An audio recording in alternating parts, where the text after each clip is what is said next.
जंगल और जंगली जानवरों से भरपूर उत्तराखंड की स्टेट वाइल्ड लाइफ बोर्ड की 17वीं मीटिंग में फॉरेस्ट एरिया में बन रही केदारनाथ समेत 3 महत्वपूर्ण रोपवे के निर्माण को हरी झंडी दे दी गई, तो वहीं कॉर्बेट टाइगर रिजर्व में गैंडा लाने के प्रस्ताव को खारिज कर दिया गया।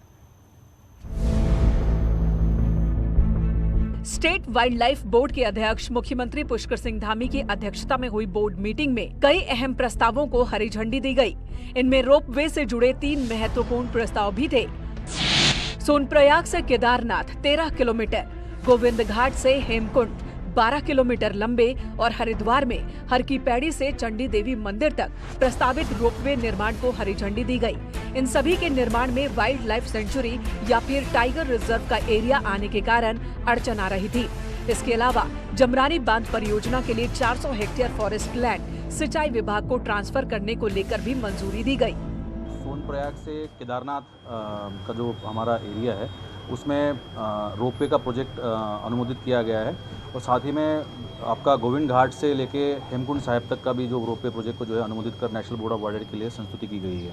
इसके अतिरिक्त जो हमारे राज्य मार्ग है, राष्ट्रीय राजमार्ग है और जो अन्य मार्ग है, कुमाऊं के जो है 4 राजमार्गों में जो है अनुमोदन किया गया है और यहाँ के जो स्थानीय हमारे गढ़वाल क्षेत्र है, यहाँ के भी 2 राज्य मार्ग का जो है बोर्ड द्वारा अनुमोदन किया गया है। हल्द्वानी के गोलापार में मैन एनिमल कॉन्फ्लिक्ट्स कम करने के लिए एक एक्सीलेंस सेंटर के साथ ही वन्य जंतुओं के स्वास्थ्य और पुनर्वास से जुड़े 3 सेंटर्स के निर्माण को भी मंजूरी दी गई। अगले कुछ दिनों में इस पर काम भी शुरू हो जाएगा। किन तरीकों से हम इसका कॉन्फ्लिक्ट को रोक सकते हैं, इसके साथ साथ टाइगर कंजर्वेशन को लेकर के काफ़ी चर्चाएं हुई हैं और जो एक प्रस्ताव गैंडों की शुरुआत में आया था पहले, तो उसको रद्द करने। बोर्ड मीटिंग में मैन एनिमल कॉन्फ्लिक्ट्स के बढ़ते मामलों को देखते हुए कॉर्बेट टाइगर रिजर्व में गैंडा लाने के प्रस्ताव को खारिज कर दिया गया। तो लखवाड़ बहुउद्देशीय परियोजना निर्माण में कुछ शर्तों के साथ रात में भी निर्माण कार्य जारी रखने को अनुमति दी गई है। देहरादून से न्यूज 18 के लिए सुनील नौप्रभात की रिपोर्ट। चलिए आगे बढ़ते और बात करते हैं खटीमा से विधायक और उपनेता प्रतिपक्ष भुवन कापड़ी ने राज्य में हो रहे भर्ती की सीबीआई जांच की मांग की है। भुवन कापड़ी ने सरकार पर बड़े आरोप लगाते हुए कहा कि सरकार भ्रष्टाचार में डूबी हुई है और भर्तियों में लगातार घोटाले हुए हैं। भुवन कापड़ी ने कहा कि राज्य में अधीनस्थ सेवा चयन आयोग भ्रष्टाचार का अड्डा बन गया है और भर्ती घोटाले के सबूत होने के बाद भी सरकार ने अनदेखी की है। जिस संस्था से परीक्षा कराई गई है वो मध्य प्रदेश में ब्लैक लिस्ट है, तो यूपी में उस कंपनी पर मुकदमा दर्ज किया गया है और इसके बाद भी उस कंपनी से परीक्षा करवाई जा रही है। तीसरे साल में 36,500 है, तो मनमानी चल रही है और विधानसभा में सबूतों के साथ उस बात को रखकर कांग्रेस पार्टी ने सीबीआई जांच की मांग करी है। लेकिन सरकार की तरफ से कोई जवाब नहीं आया और मैं तो आप लोगों के माध्यम से ये भी कहना चाहता हूं कि सभी युवा और आप भी एक मांग कीजिए कि जो पुलिस की भर्ती है वो उत्तराखंड अधीनस्थ चयन आयोग द्वारा नहीं कराई जाए, वरना हमारे मेहनती युवा फिर भ्रष्टाचार के भेंट चढ़ जाएंगे। और चलिए बढ़ते हैं आगे। कांग्रेस नेता हरक सिंह रावत की बात करते हैं। इन दिनों भले ही वो एक्टिव नजर ना आ रहे हों, लेकिन फिलहाल पार्टी बदलने और राजनीति छोड़ने का उनका कोई मूड नहीं है। हालांकि कांग्रेस में उनका क्या रोल होगा फिलहाल ये भी तय नहीं है।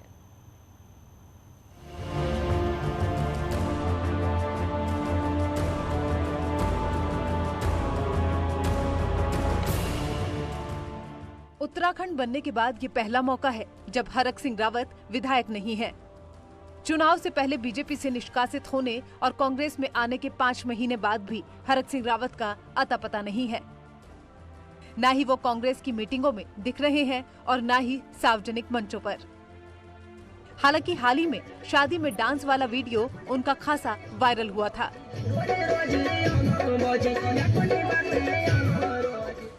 ऐसे में सवाल है, जब हालात इस तरह के हैं तो हरक सिंह रावत का भविष्य क्या होगा? सवाल पूछने पर हरक सिंह रावत का कहना है कि वो राजनीति जारी रखेंगे, पर अब कोई स्वार्थ नहीं होगा। और रही बात उम्र की, तो भुवन चंद्र खंडूरी ने तो राजनीति 60 साल के बाद से शुरू की है, जबकि वो खुद 61 साल के हैं। हाँ, तो इसलिए मैं अब ज्यादा अच्छे तरीके से राजनीति करूंगा और अब स्वार्थ भी नहीं है। कई बार क्या होता है, जब स्वार्थ आपका होता है तो आप कई बार आपके डिसीजन, आपके निर्णय बहुत अच्छे नहीं हो पाते। चाहे व्यक्तिगत स्वार्थ हो, चाहे जो भी स्वार्थ। देखो मैं सोचता हूँ खंडूड़ी जी जब रिटायर हुए थे तब पहली बार 62 साल की उम्र में MP चुनाव लड़े थे। पहले तो राजनीति लोग 60 साल के बाद करते थे, जितने में जब लोग सर्विस से रिटायर हो जाते थे। हरक सिंह रावत चाहे बीजेपी में हो या फिर कांग्रेस में, उनकी गिनती उन नेताओं में होती है जो कहीं न कहीं अपनी पैठ रखते हैं। हालांकि खुद चुनाव न लड़ने और बहु अनुकृति के चुनाव हारने के बाद अब तक हरक सिंह रावत का कांग्रेस में भी कोई रोल नजर नहीं आ रहा। आजकल मेरी उनसे कोई बातचीत नहीं हो पाई है, तो वजह क्या है मैं नहीं जानना चाहता हूँ, लेकिन मुझे मालूम नहीं वजह क्या है, मुझे मालूम नहीं। लेकिन भविष्य में क्या करेंगे ये भी अनिश्चित है, लेकिन मुझे विश्वास है कांग्रेस में उनकी आस्था विश्वास है और उनकी एक महत्वपूर्ण भूमिका निश्चित रूप से कांग्रेस में आने वाले समय में रहेगी, ऐसा मेरा मानना है। करीब 35 साल की एक्टिव पॉलिटिक्स में पहली बार है जब हरक सिंह रावत एक्टिव नहीं दिख रहे हैं। ऐसे में हरक सिंह रावत भले ही जो कहें, लेकिन इस बात से इनकार नहीं किया जा सकता कि कब कोई चौंकाने वाला बड़ा फैसला ले लिया जाए। दीपांकर भट्ट, न्यूज़ 18, देहरादून। और चलिए बात कर लेते हैं जापान की इंटरनेशनल कोऑपरेशन एजेंसी यानी कि जायका उत्तराखंड में औद्योगिकी विकास प्रोजेक्ट पर 540 करोड़ का निवेश करेगी। मंगलवार को जायका के एक जापानी प्रतिनिधि मंडल ने कृषि एवं उद्यान मंत्री गणेश जोशी से उनके आवास पर मुलाकात कर प्रोजेक्ट को लेकर प्रेजेंटेशन भी दिया है। और ये प्रोजेक्ट राज्य के 4 पर्वतीय जिलों टिहरी, उत्तरकाशी, नैनीताल और पिथौरागढ़ में संचालित किया जाएगा। प्रोजेक्ट के तहत ही कीवी, सेब और अखरोट जैसे फलों के सेंटर ऑफ एक्सीलेंस स्थापित किए जाएंगे। कृषि एवं उद्यान मंत्री गणेश जोशी ने कहा है कि जायका के सहयोग से संचालित होने वाली ये योजना किसानों की आय को बढ़ाने की दिशा में मील का पत्थर साबित है।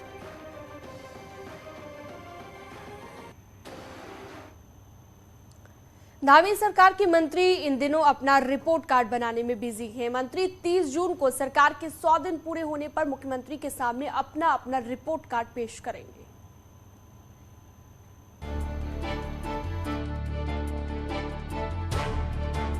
तेईस मार्च को जब मुख्यमंत्री पुष्कर सिंह धामी ने शपथ ली थी तो शपथ के साथ ही बीजेपी संगठन और सरकार ने 100 दिन का टारगेट भी तय कर दिया था।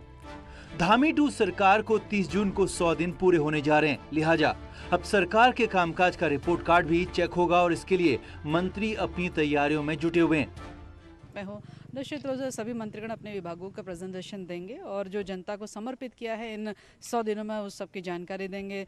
और साथ साथ में हमारे जो भारतीय जनता पार्टी के मैनिफेस्टो में चुनाव के दौरान में जो मेंशन किया गया है उसकी भी रूपरेखा किस प्रकार से बजट से लेकर हमारे जियो में एग्जिस्ट करता है उसको भी बताने का काम करेंगे। तो 100 दिन अपने आप में सफलतापूर्ण रहे। मंत्री गणेश जोशी ग्राम्य विकास, कृषि के साथ ही सैनिक कल्याण जैसे अपने मंत्रालयों का पूरा डाटा तैयार कर चुके हैं, जिसका सीएम के सामने प्रेजेंटेशन होगा। सिर्फ 100 दिन का रिपोर्ट कार्ड ही नहीं, मंत्री अपने विभागों का अगले 5 साल का रोड मैप भी तैयार कर रहे हैं। 5000 प्रधानमंत्री ग्रामीण आवास उस दिन मुख्यमंत्री जी के कर कमलों द्वारा लोगों को दिए जाएंगे। यहाँ पर देहरादून में एक सिंबॉलिक कार्यक्रम होगा और बाकी वीडियो कॉन्फ्रेंसिंग के माध्यम से सभी जिलों को उसमें जोड़ा जाएगा। सत्ता के 100 दिन की ये परफॉर्मेंस मंत्री मुख्यमंत्री के सामने और मुख्यमंत्री जनता के सामने पेश करने जा रहे हैं। लेकिन इन सब के बीच मंत्रियों पर जो प्रेशर है वो पार्टी हाईकमान का है, क्योंकि परफॉर्मेंस रिपोर्ट पर आखिरी कमेंट हाईकमान से ही होना है। देहरादून से न्यूज़ 18 के लिए सुनील प्रभात की रिपोर्ट।